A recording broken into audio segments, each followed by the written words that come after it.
For today's session, we will be using the painting palette that you can find on our website. In terms of watercolors, I am using the Prima palette. It's the Classics palette. You can find this on Amazon, and I'll link everything below for materials. We're going to need 1 jar of clean water and 1 jar for the dirty water. It can be of glass or plastic. There's no real preference here. The paintbrushes I'll use are mostly round watercolor brushes. The green brushes are from Blick or Utrecht. The brown brushes can be found at Hobby Lobby. And the green brushes are Utrecht Series 6150 Synthetic Golden Taklon Watercolor brushes. The brown ones are light brown Taklon acrylic and watercolor round paint brushes, and they come in a set of 10. The paper that I have the template printed on is Fabriano watercolor paper. And we'll also have a ceramic palette that we can use to dilute our watercolor. So I'm going to start by dipping my brush into the clean water jug first. Tap off any excess. Let's pick up some paint. So here you can see that I'm going to work with a wet on wet technique. This means I'm wetting the paper first, and then I'll add a little bit of wet watercolor.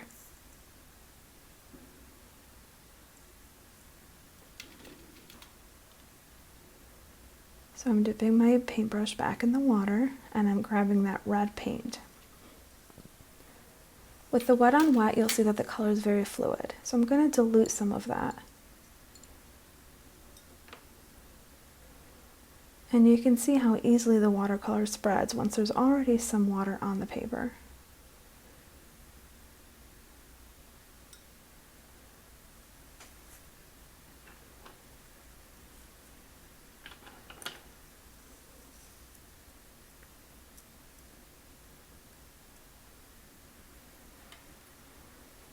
So now I'm going to dip my brush into the dirty water jug. You always want to do this when you're going to repaint. Dip it into the dirty water first, then dip it into the clean water. Make sure there's no color coming off of the brush. And then you can pick back some of that color up, or you can move around the color that you do have.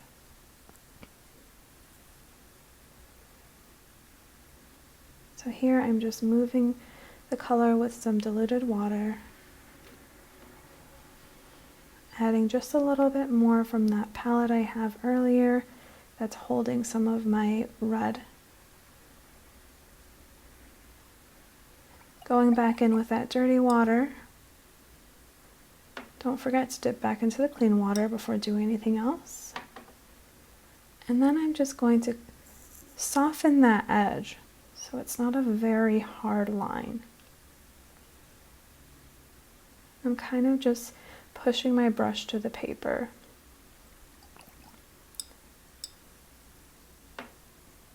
Dirty water, clean water. And there we go with the red. And this is just for us to play around with the watercolor, get a feel for it, and learn how we can use it in a couple of different ways. So now I'll go in with another brush, dip it in some clean water, and I'm going to pick up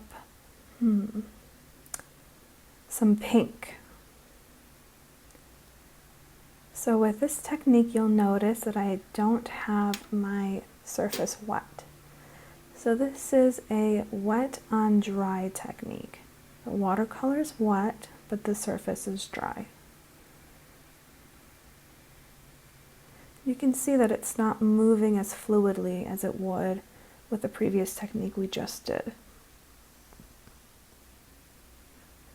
So I'm going to clean off my brush into the dirty water, back into that clean water. I'm going to pick up that pink again because we need a little more pigment. And I'm just going to do some layering here.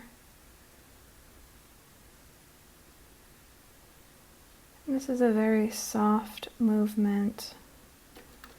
There isn't really many defined lines with this one here. I'm just adding some layers. And with watercolor paper, you can do that without the paper or the fibers coming off of the paper. So if you're using regular paper, just be cautious of that. So I'm going back in the dirty water, clean water, and then I'm just going to spread that paint around a little bit more. See how it gets rid of that line of demarcation? So it's a lot softer of a fade. So I'm back in my dirty water, grabbing my clean water, and let's move on to the next piece. So again, I'm going to go in with the wet on wet technique. So we're going to wet the surface a little bit. And I'm going to grab purple. This is a very nice royal purple from the Classics palette. And see how I just dipped that color in there? So I didn't move it around the way I did with the red. I just kind of dipped it and guided it. And you can see how quickly it spreads once the paper's wet.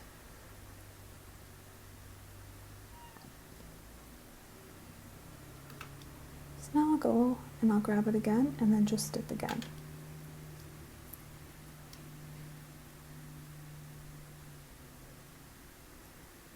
And the thing about watercolor, it's kind of got movement of its own. So you can guide it, but essentially it's really going to do its own thing. So this is more for fluid practices.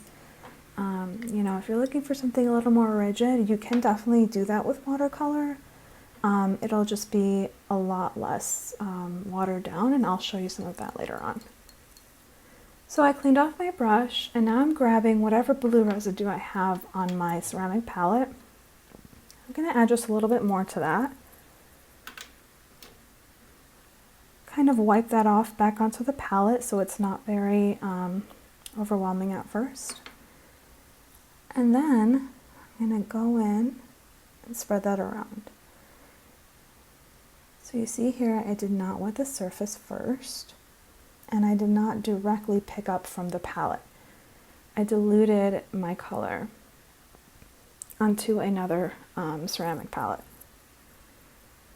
So that's something else you can do to play with depth.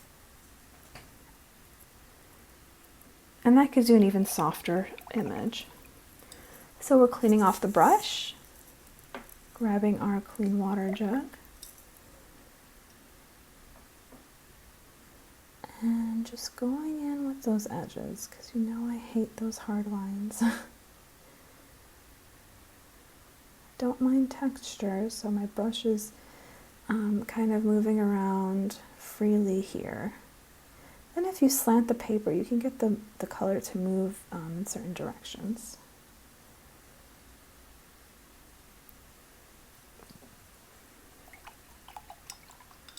So we're cleaning that off. Got our dirty water, now our clean water.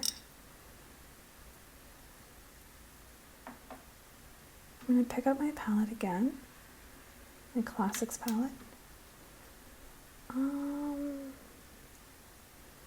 Yeah, let's wet the surface. Pick up the palette, let's get some green going. So now this is a bit much color, so I'm going to dilute some of it onto my ceramic palette.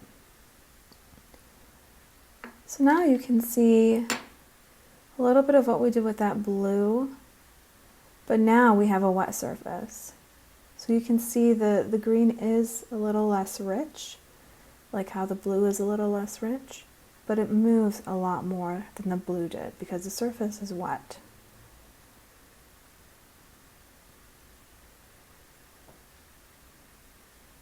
So I'm going to clean off my brush, get any of that color off.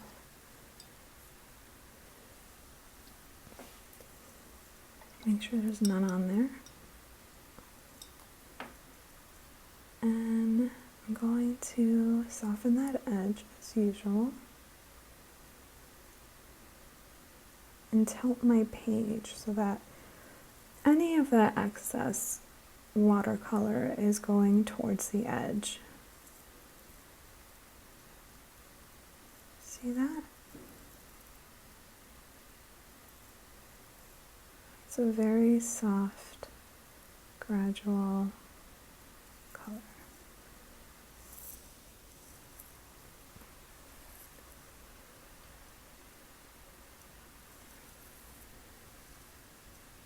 So now I'm going to clean off my brush. I've got a handy paper towel ready for my brush to be laid on. Get some of that clean water, place it down. Now you can certainly leave your painting palette like this, or we can continue on with some fine detailing. So I'm going to grab my smallest round watercolor brush. This is a number 1. And I'm going to do more of a dry on dry technique. So my brush isn't very wet. I'm grabbing that watercolor, and you can see how much more pigment there is once the surface is dry and my brush is just a little damp, not very wet at all. Now I'm just going to add some depth and create some layers.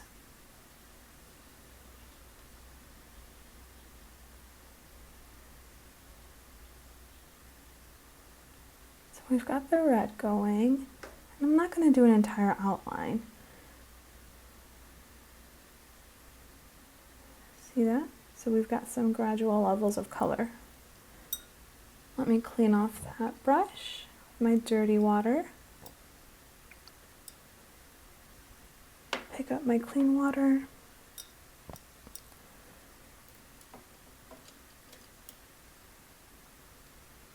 And you see now I've got my larger brush.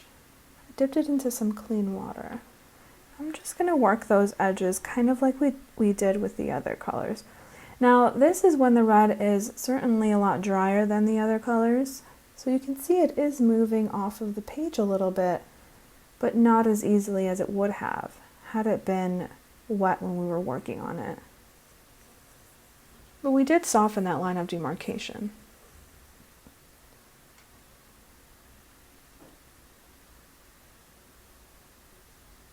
So I'm going to clean off my brush, that dirty water, pick up the clean water, rinse.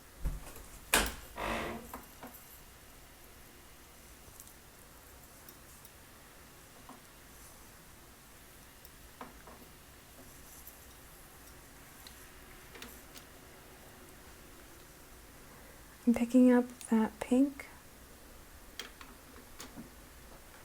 I'm going to work on this edge here. Again, we're using a more dry on dry technique where our brush is just a little dampened. And you see I'm starting at the edge and working my way towards the center. Clean that off.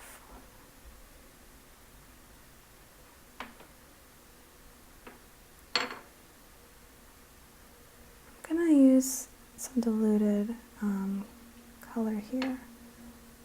So I wipe my brush off with the ceramic palette, and I just dipped my brush back into that Pink Classics palette, just a little bit. So it's not very vivid, but it's definitely there. Dipping again to the Classics palette, I'm going to create a stronger edge. We've got that line of demarcation happening again. I'm going to use my dirty water and my clean water. Dipping my larger brush in there. I'm just going to soften that right now.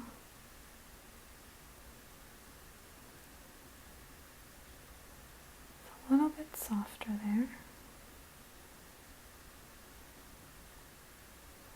There we go.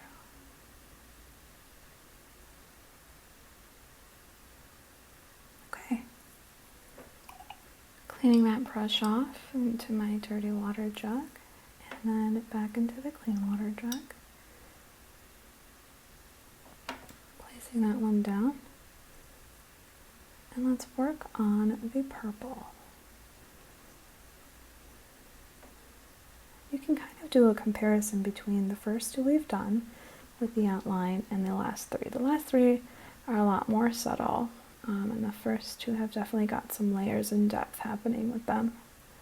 So I picked up that purple from the Classics palette, just laying it down pretty boldly around that edge, and then just smoothing it out. Here my brush is a lot wetter than it was with the red and the pink. And you can see that it moves a lot smoother.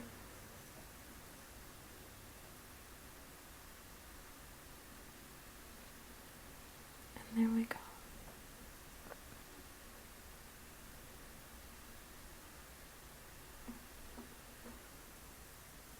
So let's clean off that purple.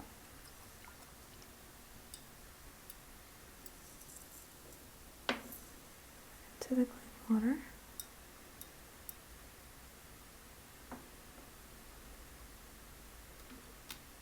Now we're going to go in with that blue, that nice royal blue.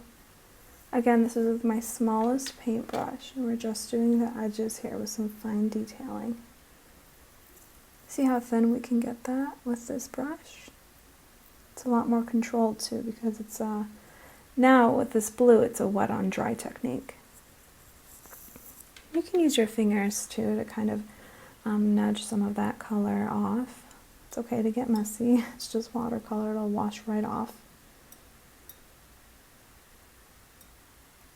Speaking of messy, look at that palette.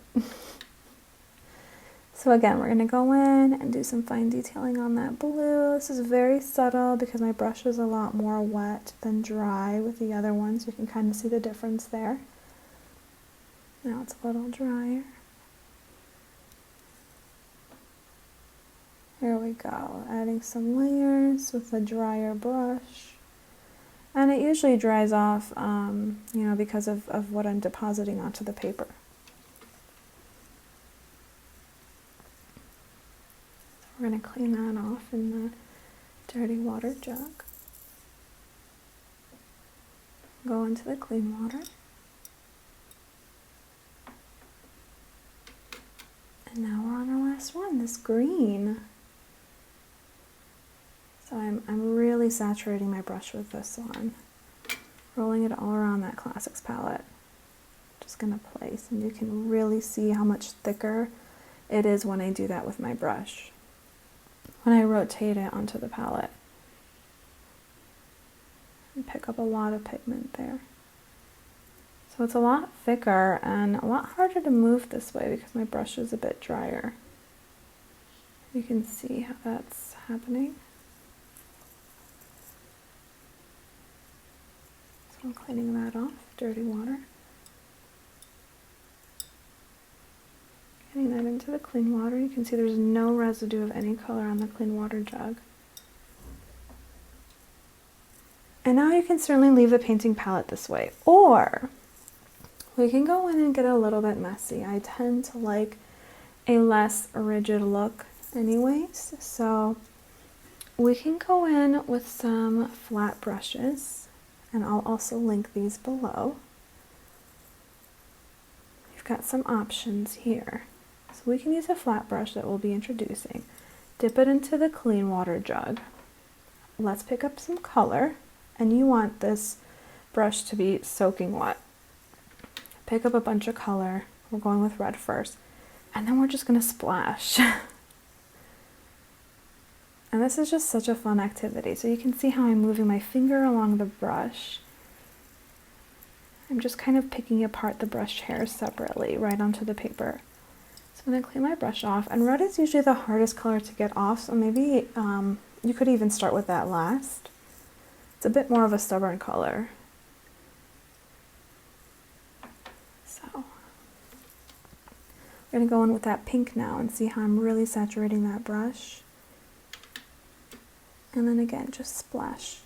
You can splash closely, and you get a little more, you know, smaller specks, or you can splash a little farther away. And like I said, it's totally okay to get your fingers a little messy here. It's part of the fun. So cleaning that brush off, dipping it into my clean water.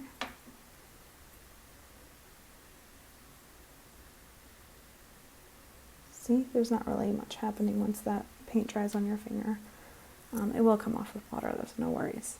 So we're going to grab some of that purple, really wet brush, lots of pigment, and just splash. My brush is vertical when I do this. And there are other techniques that you can also do, and you can see how the brush is kind of gathering, the hairs are gathering in sections. Clean water, dip it back into that purple. A little messier with it, so being a little more forceful now. And these are very fine specks. That's the kind of effect you can get with this small flat brush. So I'm just cleaning off my brush now. And then grab some of that blue.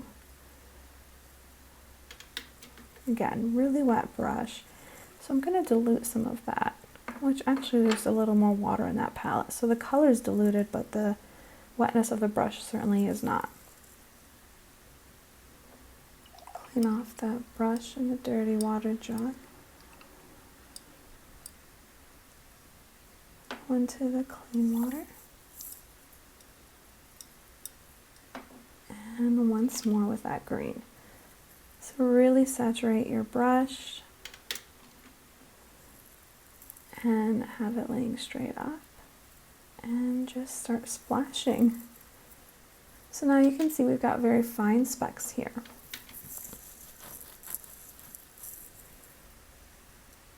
So I'm going to clean off this brush to my dirty water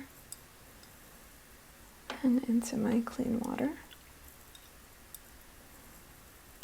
Now another dotting technique we can try is to use a larger round brush. So the same one that we used earlier. Grab that brush, soak it up, grab some of that diluted red paint, or you can grab some from your palette, that's okay too. Now there are a couple ways to do this. You can tap your brush on top of your finger or below it, just like that. You can see how much larger these specks are because the brush is larger. So now let's wash this brush off, clean it up. Let's grab that pink straight from the palette, Classics palette. Now I'm going to actually tap the brush over my finger. You can see it's a lot messier, a lot more free-flowing, and much bigger specks. And this is really the exciting part in my opinion. You know, the finer specks are really nice for that soft effect, but this is where we can get really messy and really loose with the paint. So my brush is super wet here. I'm grabbing that purple. And now I'm going to tap the brush on top of my finger and tap my finger on top of the brush. You can see there's a little more control. It just depends on your preference, what you like to do more. Cleaning off that brush. Grabbing some diluted blue. So we've got a lot more water here, a lot less pigment. I'm going to just tap the brush. Not too much movement there, so I'm going to go into my Classics palette, dilute a little bit, and now tap again. There we go. I'm going to clean off my brush once this is done. Dirty water. That was a lot of blue, so. Clean water. And again, you can see my water is crystal clear on the clean water jug. And then we'll go in and grab some of that green. It's the diluted green that we have. If you've got any left over, let's just grab it all up. Clean off our ceramic palette. And now I'm just going to tap. And the wetter your brush is, the more specks you'll be able to create. I'm cleaning off my brush. Now I'm going to go back in and I'm going to go through the entire ceramics palette. I'm just going to make sure I use all of that color and I pick it all up and just clean it off. So this red is getting a lot more wild, a lot more loose. Again, because the brush is a lot wetter. I'm going to clean my brush off. Do another layer of that pink. massage that around. There we go. A couple different ways, on top of the finger or below the finger. Clean off my brush. And there you go. Thanks. I hope you had fun.